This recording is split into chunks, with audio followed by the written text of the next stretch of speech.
ומכאן לראיון מיוחד עם העיתונאית והסופרת הבריטית מלאני פיליפס, בשני ספריה שיצאו עד כה, עולם הפוך ולונדוניסטן. היא מבקרת בחריפות רבה את האידיאולוגיה המערבית הנכנעת ללחצי האסלאם. מלאני פיליפס היא בעלת טור בעיתון הבריטי הנפוץ דיילי מייל, וכן באתר המגזין ספקטטור בבריטניה. היא מבקרת את השנאה הרווחת בחוגים רבים בבריטניה כלפי ישראל. היא יוצאת גם נגד ההסברה הישראלית, אותה היא מכנה בדיחה. בעת האחרונה היא השתתפה בכינוס על התקשורת במרכז האוניברסיטאי אריאל. פתולוגיה, כך היא מכנה מלאני פיליפס את קניית האידיאולוגיה הרווחת במערב ואת השקרים המופצים על ישראל. הנה מה שאמרה לנו בשיחה באולפן זה. הנה. I call it a pathology, not lightly, and by pathology I mean it's a kind of madness, by which I mean this, that the people who are in the grip of this delusional perspective through which they view Israel and the Middle East are simply impervious to reason. They're impervious to evidence. They are impervious to facts. You bring along facts on the ground and they say, no, it's not true. You tell them the history of the Middle East, they say, no, it's not true.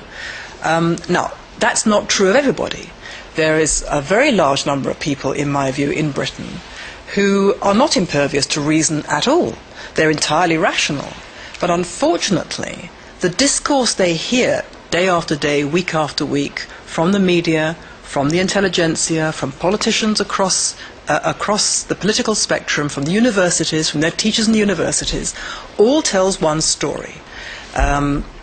It's a story which turns truth and lies, justice and injustice, victim and victimizer in the Middle East on their heads. But the problem is this: there is no alternative discourse that they hear. There is virtually no media outlet that tells the truth about the Middle East. Are you saying, Ms. Phillips, that Israel is defenseless? Israel has made itself defenseless over the years. Made itself? Yes. There is a serious problem, as I've just described, among the Western intelligentsia, among the British media, political class. But Israel has contributed to this problem in great measure because Israel has been absent from this process. Israel could have changed this if it had understood over these many years that this has been going on, that it is not just fighting on a military battleground, but it's fighting on what I've called in my writing the battleground of the mind. Israel has ignored that. Israel has taken the view, we don't care about Britain's lost anyway, Europe's lost anyway, we have America. We have other things to do, we have many more things to concern us, and we are not in the business of having to defend ourselves and our existence. Well, unfortunately, they have vacated the battleground to the other side. What about what we call in Israel, in Hebrew, Israeli hasbara? Israeli hasbara is a joke. Joke? An absolute joke. Israel is completely outclassed and outmaneuvered on a battleground it doesn't even understand it is on. It doesn't even have the basics of proper Hasbara. It is simply nowhere. The Arabs, the Palestinians, the Muslims have organized for years. They've put money and thought and intelligence and shrewdness behind this. They understand that the way they could win against Israel may not be a military route. They've been frustrated in that over the years, as we all know. They've understood very well there's a weakness in Britain which they could exploit, that they could mount a kind of psychological warfare by which they would do two things. They would, by colonizing the battleground of the mind for their lies and propaganda, they would do two things. They would recruit millions of fanatics to their cause who would literally be prepared to die for that cause, having been brainwashed into these lies, which tell them that Israel or the Jews are about to destroy them, they're about to destroy the Islamic world, and so on. And at the same time, they could bamboozle the West, because they understood very well that the Western intelligentsia is signed up to a way of looking at the world which is, I would call, ideological. It's to do with ideas. And long ago, it lost the idea, it lost the belief in truth, that there was such a thing as truth. If, for example, you say to people in Britain, you know, the Jews are the only people for whom the land of Israel was ever their national homeland. They look at you as if you're crazy. They have no idea. They have been told that the land of Israel was the homeland of Palestinian Muslims since time immemorial. They have no idea that historically this is absolute garbage. No one's told them. No one tells them this. They have absolutely no idea of the legal commitments entered into by Britain and the international community after the First World War, which said that on account of their unique claim to this land, the Jews should be settled throughout Palestine. And you're talking about the intellectual community, about the press, about the theater world, the arts? I'm talking about the universities. I'm certainly talking about all those people. And you know, you have this here in Israel. I'm absolutely astounded to find so many of your luminaries in the universities who themselves have no idea of Jewish history, Israel history, Middle East history, who have themselves been taught a whole load of rubbish and are teaching the young in Israel that Israel was basically born in sin. Quite a lot of the animosity in the British high-class media is fed by organisations such as Haaretz newspaper.